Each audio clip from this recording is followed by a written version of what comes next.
चलिए, शुरुआत करते हैं और बिना किसी भूमिका के इधर-उधर की बात के पहले आपको एक छोटी-सी कहानी सुनाते हैं। कहानी नहीं है दरअसल वास्तविक घटना है, ठीक है? तो जैसा कि आपको पता ही होगा कि अभी चैंपियंस ट्रॉफी चल रहा है, आईसीसी चैंपियंस ट्रॉफी पाकिस्तान में हो रही है। हालाँकि पाकिस्तान ट्रॉफी से बाहर ही हो गया टूर्नामेंट से। लेकिन ये है कि जब ये इस तरह के टूर्नामेंट्स चल रहे होते हैं तो टेलीविज़न पे और अलग-अलग चैनल्स पे बहुत से शोज़ आते हैं, बहुत सारे प्रोग्राम्स आते हैं। तो वैसे ही पाकिस्तान का एक शो है, वो मैं देख रहा था। हालाँकि पाकिस्तान के किसी चैनल की मुझे डायरेक्ट एक्सेस नहीं है, लेकिन यूट्यूब पे एक क्लिप देखने को मिली और उस क्लिप में बड़ी अजीब-सी बात थी। अजीब-सी बात क्या थी कि जो होस्ट था, यानी कि जो उस पूरे शो को होस्ट कर रहा था और उसके अलावा 3 गेस्ट वहाँ पे बैठे हुए थे, जो पाकिस्तान के फॉर्मर क्रिकेटर्स थे, बड़े नाम थे। राशिद लतीफ़ वहाँ बैठे हुए थे, मोहम्मद आमिर वहाँ बैठे हुए थे, अहमद शहज़ाद वहाँ बैठे हुए थे। अगर आप नहीं जानते हैं इन लोगों के बारे में, तो आप सर्च कीजिएगा, ये सारे पाकिस्तान के बड़े खिलाड़ी रह चुके हैं, ठीक है? अब हुआ ये कि जो है होस्ट बैठा हुआ था, जो उस प्रोग्राम को होस्ट कर रहा था, उसने कहा कि मेरे इंस्टा पे या पता नहीं कहाँ कमेंट बॉक्स में एक कमेंट आया था कि पाकिस्तान वालों हमारा झंडा चांद पे है और तुम कहाँ हो? सुनिएगा बात को ठीक से। उस जो एंकर था या होस्ट था उसके इंस्टा पे या उसके यूट्यूब वीडियो के कमेंट बॉक्स में किसी हिंदुस्तानी ने कमेंट किया कि भाई हमारा झंडा चांद पे है और तुम कहाँ हो? तुम चैंपियंस ट्रॉफी भी होस्ट नहीं कर पा रहे हो। तो अपने उस शो में उस होस्ट ने क्या जवाब दिया कि अरे तुम्हारा झंडा जिस चांद पे है वो चांद हमारे झंडे पे है। मैं फिर से बोल रहा हूं, उस उस एंकर ने उस होस्ट ने क्या कहा कि जिस चांद पे तुम्हारा झंडा है वो झंडा हमारे चांद पे है। अब चूंकि शो पाकिस्तान में हो रहा था तो उसकी इस बात पे खूब सारी तालियां बज गई। ये कहानी मैं आपको क्यों सुना रहा हूं, कहानी नहीं है दरअसल सच्ची घटना है कि ये कितनी बेवकूफी वाली बात है, कितनी इमेच्योर बात है कि चांद पे झंडा होना और झंडे पे चांद होना दोनों में अंतर होता है ना? अगर कुमार विश्वास के शब्दों में कहें तो चांद पे झंडा होना और झंडे पे चांद होना दोनों में औकात का अंतर है। किसका अंतर है? औकात का। कि भाई आप चांद पे नहीं पहुंच पा रहे हो तो आप ये कह के अपनी बात को जस्टिफाई कर रहे हो कि हमारे झंडे पे चांद है और जो लोग वहां पे बैठे हुए हैं वो तालियां भी बजा रहे हैं। ठीक है? तो ये होता है तर्क और कुतर्क कि आप तर्क को कुतर्क से काट रहे हो और वहां बैठे हुए लोग भी आप ही की तरह मंद बुद्धि हैं जो आपकी बातों पे तालियां बजा रहे हैं। ठीक है? ये बैकग्राउंड बताने के पीछे रीजन क्या था कि अभी एक ऐसी घटना हुई, एक न्यूज हुई है जहां फिल्म इंडस्ट्री के तेलुगु और बॉलीवुड फिल्म इंडस्ट्री के एक डायरेक्टर है। इनका नाम है Sandeep Reddy Venga. Sorry shift हो गया थोड़ा सा।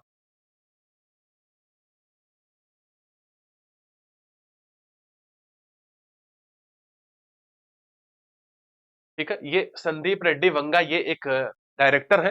हो सकता है आप में से काफी सारे लोगों ने इनका नाम पहले ना सुना हो, मैंने भी आज से पहले कभी नहीं सुना। आज ये जब आर्टिकल पढ़ रहा था तभी सुनने को मिला। तो इन्होंने क्या कहा, इन्होंने विकास दिव्यकीर्ति जो कि यूपीएससी के एक एजुकेटर हैं, यूपीएससी की ट्रेनिंग करवाते हैं, कोचिंग चलाते हैं दिल्ली में, इनके बारे में आई एम वेरी श्योर आप में से काफी लोगों को पता होगा। इन्होंने कहा कि आईएएस बनना आसान है, फिल्म मेकर बनना कठिन है। ठीक है, अब ये तो एक बात हुई कि क्या बनना आसान है, क्या बनना कठिन है। दरअसल इन्होंने ये कहा कि मेरी फिल्मों की अननेसेसरी आलोचना होती है। वो लोग जो मेरी फिल्मों के बारे में समझ नहीं पाते हैं या जिन्हें फिल्म मेकिंग की समझ नहीं है, वो मेरे फिल्मों की अननेसेसरी आलोचना करते हैं और सीधे-सीधे इनका अटैक था डॉक्टर विकास दिव्यकीर्ति पर। ठीक है? अब बैकग्राउंड में आपको पहले थोड़ा-सा बता देता हूं कि अचानक से ये डॉक्टर विकास दिव्यकीर्ति पर अटैक क्यों करने लगे। अटैक करने का मतलब वर्बल अटैक, ठीक है? तो हुआ यूं कि कुछ महीनों पहले या शायद कुछ साल, 1 साल हो गया होगा, विकास दिव्यकीर्ति सर का एक इंटरव्यू लिया नीलेश मिश्रा जी ने। नीलेश मिश्रा जी जो कि एक फेमस रेडियो जॉकी थे पहले, अब वो उनका अपना खुद का एक यूट्यूब चैनल है। आप चाहें तो उनके यूट्यूब चैनल पे जाकर के ये एपिसोड देख सकते हैं। नीलेश मिश्रा नाम है इनका, ठीक है? ये भी काफी फेमस पर्सन है। तो नीलेश मिश्रा जी ने विकास दिव्यकीर्ति जी का इंटरव्यू लिया और वो बड़ा लंबा इंटरव्यू था। वो एक स्लो पेस का इंटरव्यू होता है, बहुत लंबा ड्यूरेशन होता है उसका। वहां बातें होने लगी फिल्म की कि फिल्म कैसी बननी चाहिए, उसका प्लॉट कैसा होना चाहिए, स्टोरी कैसी होनी चाहिए। और वहां पे विकास दिव्यकीर्ति सर ने ये बात कही कि कुछ फिल्में होती हैं ट्वेल्थ फेल जैसी। ठीक है, ट्वेल्थ फेल एक मूवी आई थी, आप लोगों ने देखा होगा, शायद नहीं देखा है तो देखिए, बड़ी अच्छी मूवी है। एक बच्चे की कहानी है, जो इधर ये चंबल का इलाका है, चंबल के इलाके से आया हुआ एक गरीब बच्चा है और वो कैसे संघर्ष करते हुए आईपीएस बनता है। तो उसके संघर्ष की कहानी और साथ में उसकी प्रेम कहानी है। बड़ी अच्छी मूवी है, सच्ची घटना पे आधारित है। तो एक तरफ तो 12th फेल जैसी मूवी है जो समाज को आगे लेके जाती है, समाज में बच्चों को समाज के लोगों को प्रेरित करती है। दूसरी तरफ एनिमल जैसी मूवी है। एनिमल भी एक मूवी आई थी 2023 में आई थी शायद। एनिमल जैसी मूवी है जो समाज को 10 साल पीछे लेके जाती है। ये उस इंटरव्यू में विकास दिव्यकीर्ति सर ने कहा, ठीक है?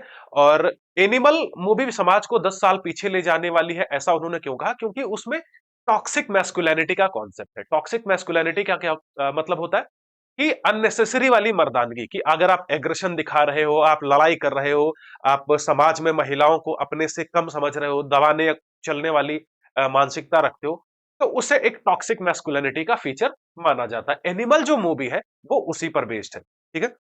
उसमें यही सारी चीजें हैं, इसी चीज को ग्लैमराइज किया गया है। तो इसी चीज को विकास दिव्यकीर्ति सर अपने शब्दों में क्रिटिसाइज कर रहे थे। अब ये जो पर्सन है संदीप रेड्डी वेंगा, ये उस मूवी के डायरेक्टर हैं। जो मूवी है एनिमल, उसी के ये डायरेक्टर हैं और इसकी आलोचना पहले भी लोग कर चुके हैं। तो इन्होंने एक टॉक शो में या एक इंटरव्यू कहें, एक इंटरव्यू इनका हो रहा था, तो इन्होंने उसको जस्टिफाई करने की कोशिश की कि ये जो फिल्में बनाते हैं वो सही हैं, वो रियलिटी बेस्ड है। और ये पहली बार नहीं है, इसके पहले भी संदीप रेड्डी ऐसी फिल्में बना चुके हैं कि ये फेमस है ऐसी ही फिल्में बनाने के लिए। जैसे कि अगर आपने देखी हो मूवी कबीर, कबीर एक मूवी आई थी, मुझे याद नहीं है वो कब आई थी, 3-4 साल पहले आई थी करीब। 2019 के आसपास आई थी कबीर मूवी। शाहिद कपूर और कियारा आडवाणी उसमें मेन कैरेक्टर्स हैं।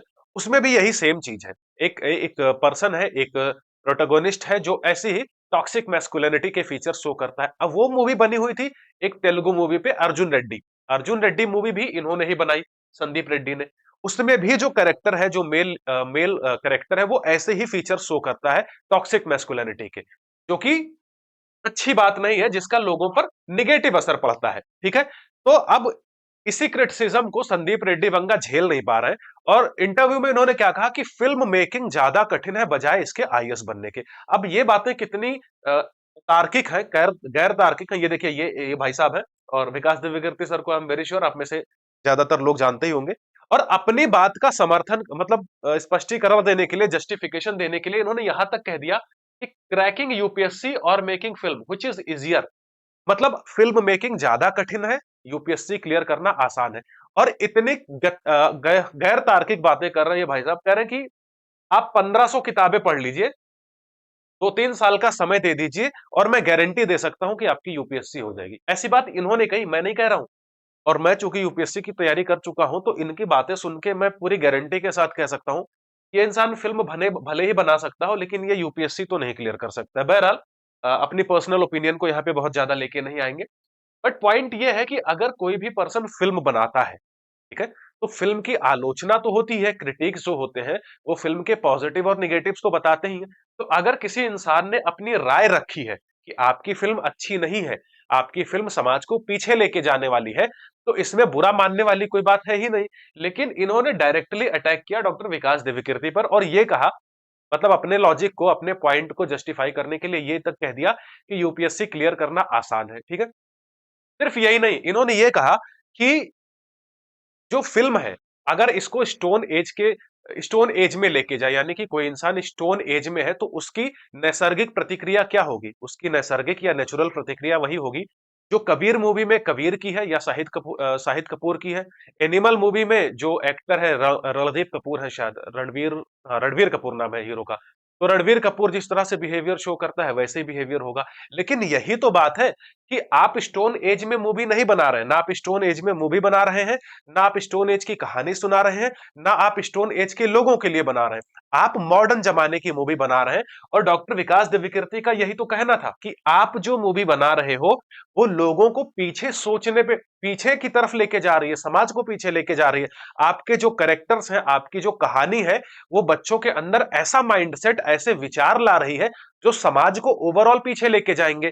इसमें गलत क्या है? आखिर बात तो सही ही है ना।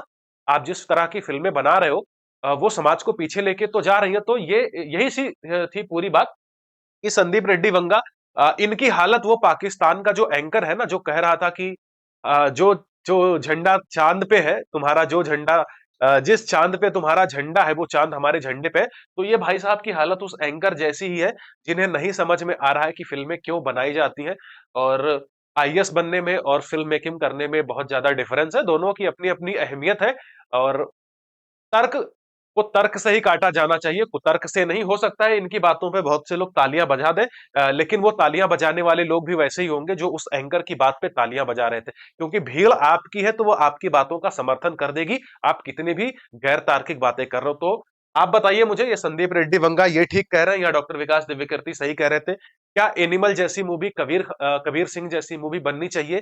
क्या वो समाज में कोई अच्छा संदेश देती हैं, या ट्वेल्थ फेल जैसी मूवी बननी चाहिए जो लोगों को इंस्पायर करती हैं? आप बताइए अपनी ओपिनियन कमेंट बॉक्स में। मेरी तरफ से फिलहाल इतना ही।